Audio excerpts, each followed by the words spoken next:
Okay, as you can see, I finally got the opportunity to get a hot air solder station.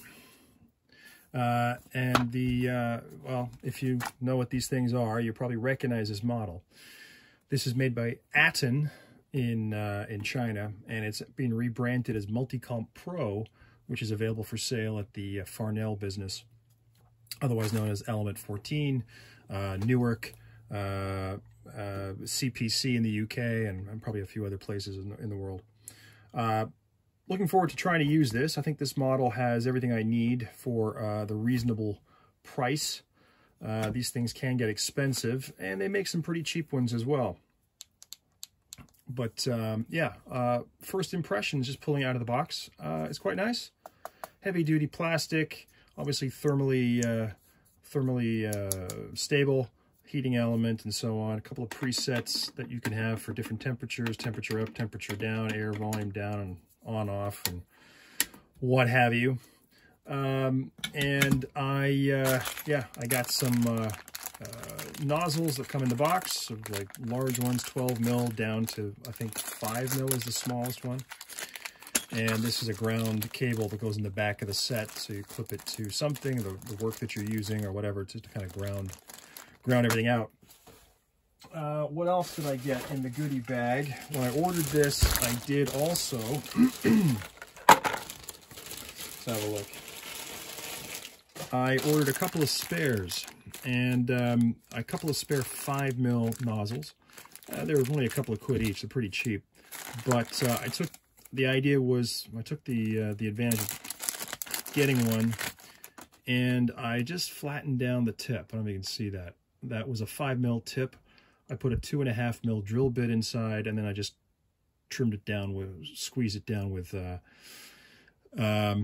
pliers. So I don't know if it's necessary. I haven't really experimented with this sort of stuff before, so it'll be good to try it out, as you will see in the subsequent part of this video.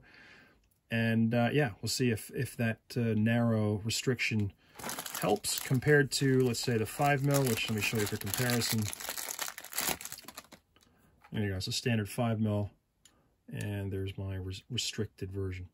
Anyway, I also picked up some flux in a syringe, solder paste. This is kind of a thick paste. I typically use sort of a liquid, kind of clear liquid or rosin-activated flux, and that kind of blows around easily.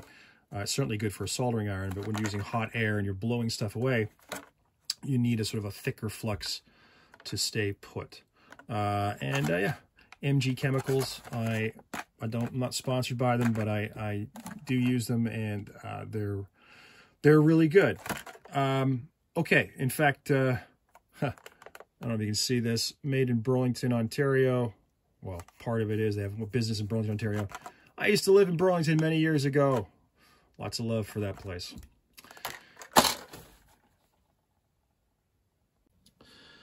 So just before I start a little bit of prototyping and testing on an old laptop board, and sort of trying to take off and put on various parts, I noticed that obviously this device comes with a ESD, electrostatic discharge path for your product. I'm not exactly sure it's working, because if I'll just show you here. Here is there's a plug here. There's no continuity to the earth ground plugged into the device. And, you know, just for sure, I'm going through the meter here. This should be connected to that point. It's not obviously connected to anything metallic, like the screws. There's no beeps. There's no, I don't know. There you go. It's working to the cable itself, but it's not clear what's connected inside the device that would provide a discharge path, even a high ohmage discharge path. So I'm not even sure that socket's working. Okay, so this is the very, very first time I've tried this hot air station. I literally just switched it on and figure out some of the settings. We're going to have a go at this capacitor right here, which is kind of reasonable size. I'm going to give it a little bit of flux. Let's have a look at just squeezing a little bit of flux out onto this part.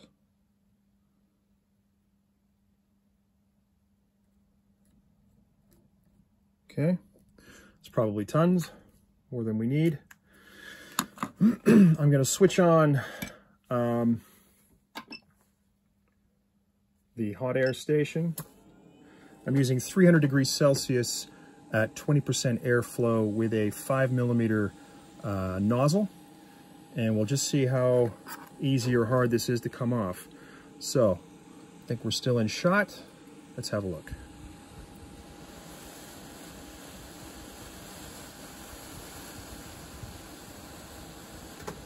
How best do I want to come in like this?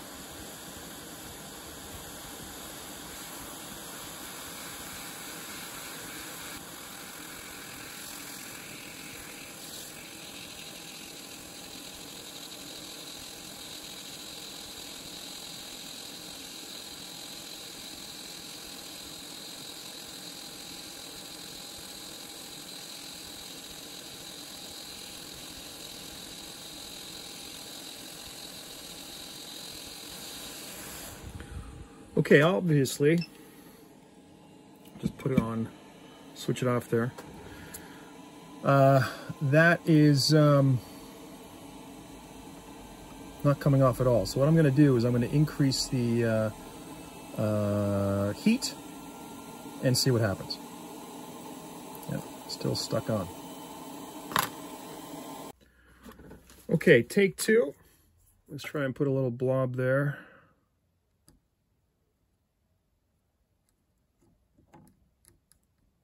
Whatever that looks like. Switch on the the heating gun.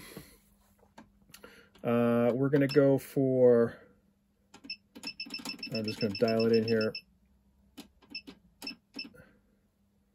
I'm gonna try 15% air with a 5mm hole, and temperature we're going to try 370 or 350. I don't know, let's try 350. Dial it down to 350. Let's try 350. And I want an air of about 15%. Okay, 350 air. 350 degrees, 15% air, 5mm nozzle. It's definitely warm. Let's see if we can get this capacitor off.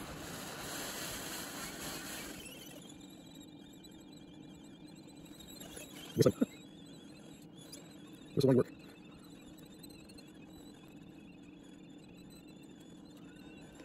I had hoped the flux would stay around longer on the piece, but seems to blow away quite quickly and dry out.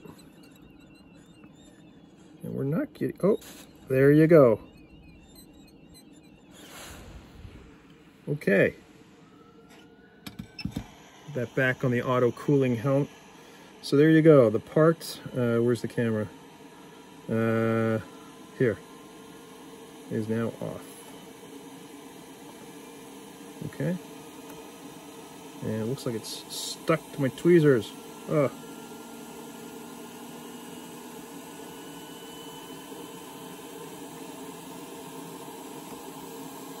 Okay.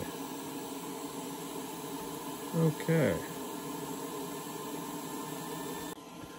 Okay, in this example, we're going to try to reapply this capacitor.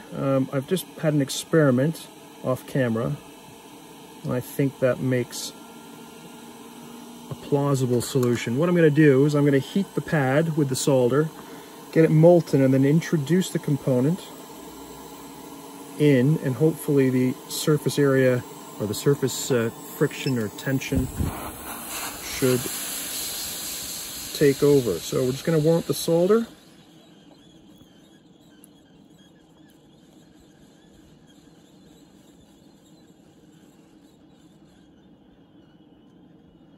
Try to see when it changes.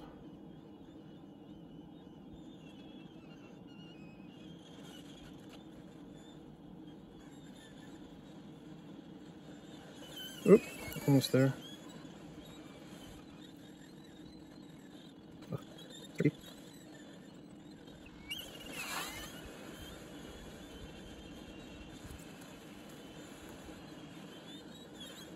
Okay, so that is on.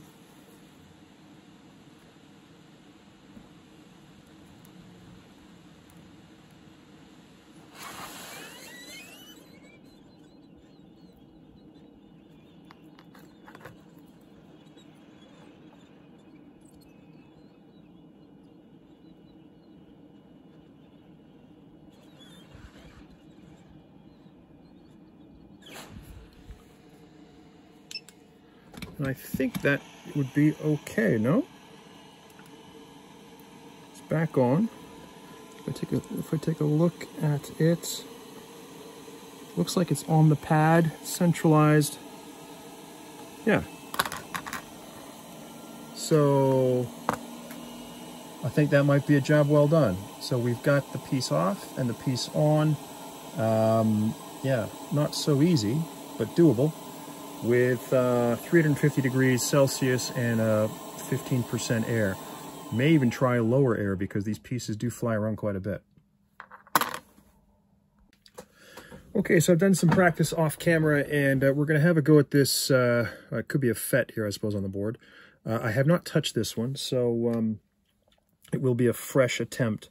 I've increased the airflow, the air temperature to 390 degrees Celsius. But I was using 350 and had some difficulty, as you saw earlier. I've actually taken this one off the board and this one off the board and replaced them, and it seems to be working well. So it's 390 degrees Celsius, 15% airflow.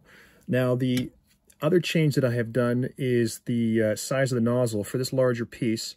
I think this is 8 mil, just measuring it. It's 8 mil, and it has a sort of vortex inducer on the inside. Rather fancy name for a kind of a grill, which I think creates a spiral airflow. So we're going to try that as well. So I'm going to switch on and warm it up. And let's have a go taking this off. So I'll put a flux on just to save the so. And here we go. Come in. And looking for the sheen of solder change from sort of lead-free, frosty, kind of solder, gray solder, to shiny flow.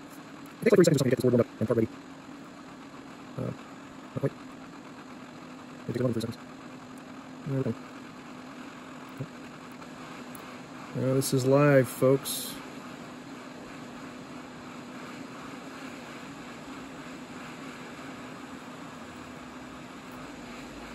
Try again.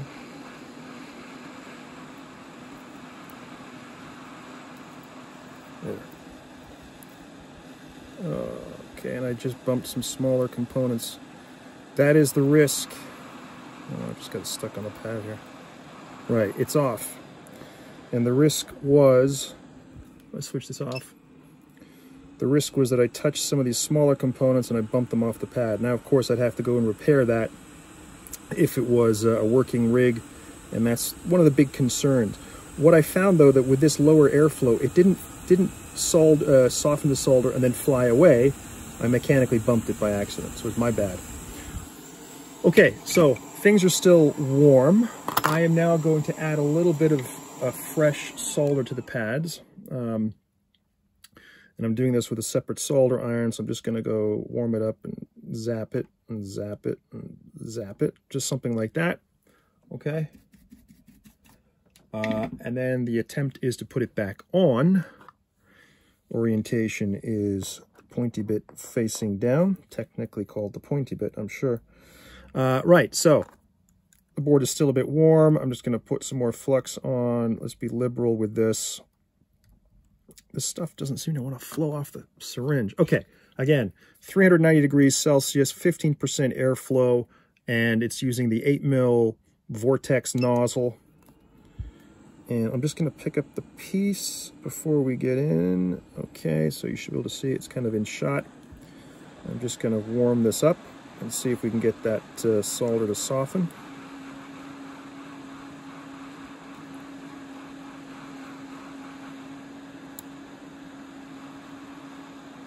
Not yet. Oh dear. Making a mess of it. Come on.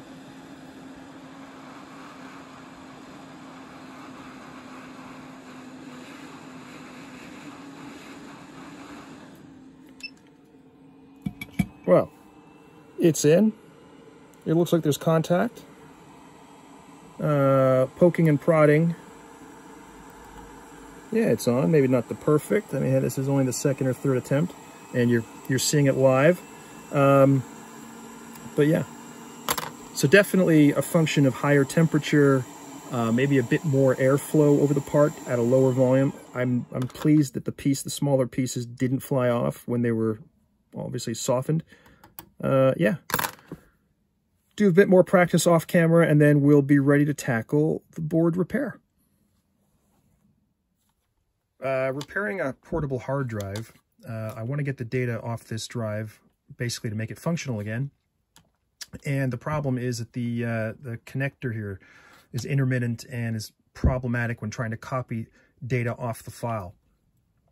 So what I've done is I've decided to try to replace the PCB board, which actually comes with a connector. I bought an identical one here. And hopefully this will provide the correct connector and it'll work. But when you swap boards, remember, you're not changing the actual platters and the actual disk itself, but just the board that connects to the disk. You need to change some hardware from the disk, from the PCB board. In this case, you need to swap over the BIOS chip. So this replacement board will go in here, but I need to take the original BIOS chip and put it on this replacement board. The BIOS chip contains a bunch of information like number of hours it's been used and so on, but it also contains information about bad sectors, whether they were generated at the factory or subsequently in the life. And so it contains information that the computer needs and doesn't have any access to other than looking at sort of the hard-written information about the drive. So that's critical that each drive will have a different behavior, and the BIOS has to match the physicality of the memory map and so on. So I'm going to take this one off, take this board out, take this chip off, and replace it on this donor board. Okay, so what I need to do is take this BIOS chip out. And so what I'm going to do is switch my solder station on. I'm going to just apply a bit of flux here. Okay. Let's see if we can get this off. Warming it up. Temperature I'm using is 390 degrees Celsius, 15% airflow, and I think this is the 12 mil nozzle with the vortex grill in the middle to try and create some light over here. Okay.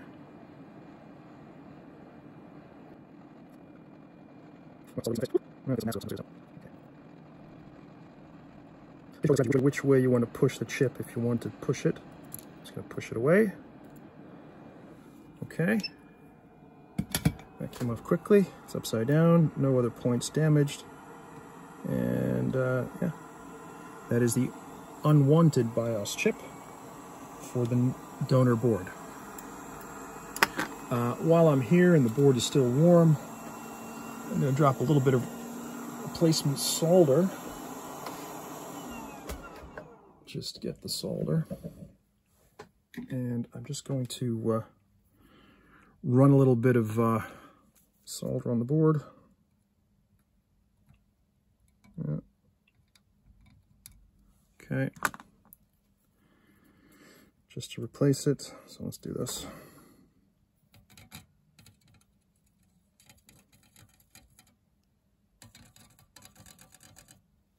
There we go. Wow. I notice, I don't know if you can see it on the camera, but right here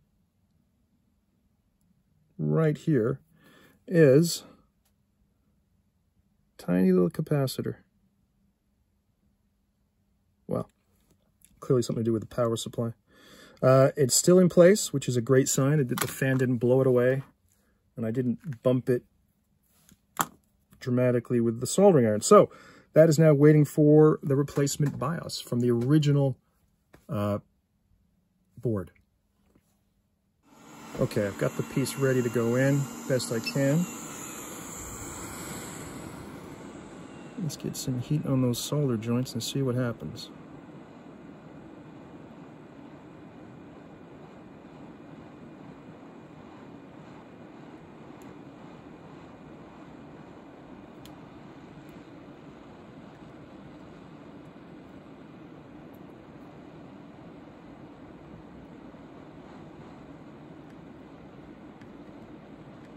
Ooh, it's hot.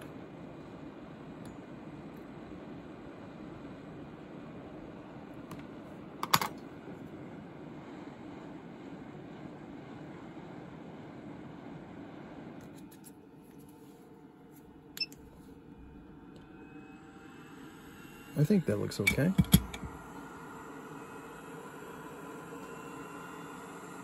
Yeah, I'm happy with that. Hopefully you guys could see that. Right, let's see if that repair has fixed the hard drive. Okay, we're gonna plug in the drive and see if it works.